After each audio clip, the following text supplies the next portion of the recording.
سلام به تمام دوستان. باز هم یک کریت اوپنینگ داریم بالای AKM. این بار با 7500 UC AKM جا خود داشتم. میخوایم چند متریال ازی داشته باشم. اولین داتایی به نام بیننده های عزیز، یک داتایی را آغاز میکنیم، میبینیم چی میته. اولین داتایی بریم یک موتر و تنها کارت. خوب است. داتایی بعدی را میریم. ای دانت کیدم. ببین پیش از داتایی بعدی یک بار کرکتر خود فکر کمک بر ما خوششانسی است. میریم داتایی بعدی را ببینیم چی میته.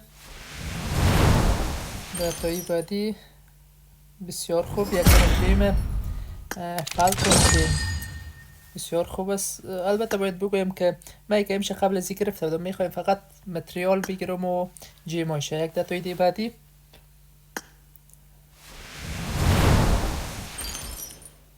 میچز بسیار خوب و خیلی بزن به نام خب ابو است. همیشه قاسم ما شریف. کم چانس بدیم در چیزا. داتایی بعدی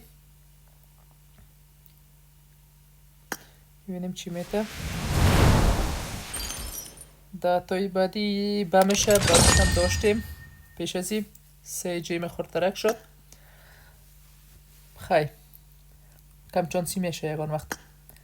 داتایی بعدی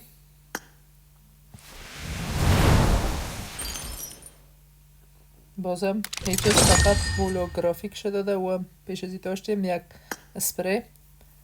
میریم داتایی بعدی. این داتایی دیگه به نام کل بیننده ها. داتایی کل بیننده ها میچز نداد. خیلی بعد از این داتایی به نام کل بیننده هایی که ما رو لایک میکنن بسیار خوب. یک فالکون جیم دوستا لایک کنند که پیش بریم داتایی بعدی. اسکوپ 3 و فقط جیمای خورترک هولوگرافیک اینا رو همیشه داشتم، فقط یک اسپری میشه بسیار خوب. حالا 118 اسپین زدیم. داتایی بعدی ببینیم چی میته. واو بسیار خوب.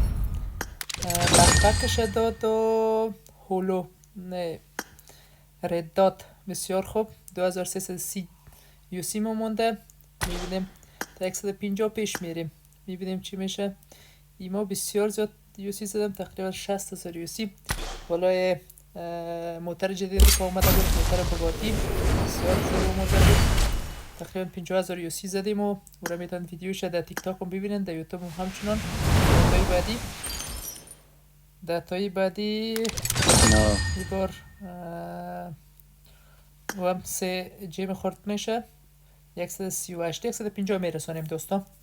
150 میرسانیم، میبینیم چی میشه. داتایی بعدی ببینیم یک خوش شانس داتایی بر ما رقم میخوره یا نه.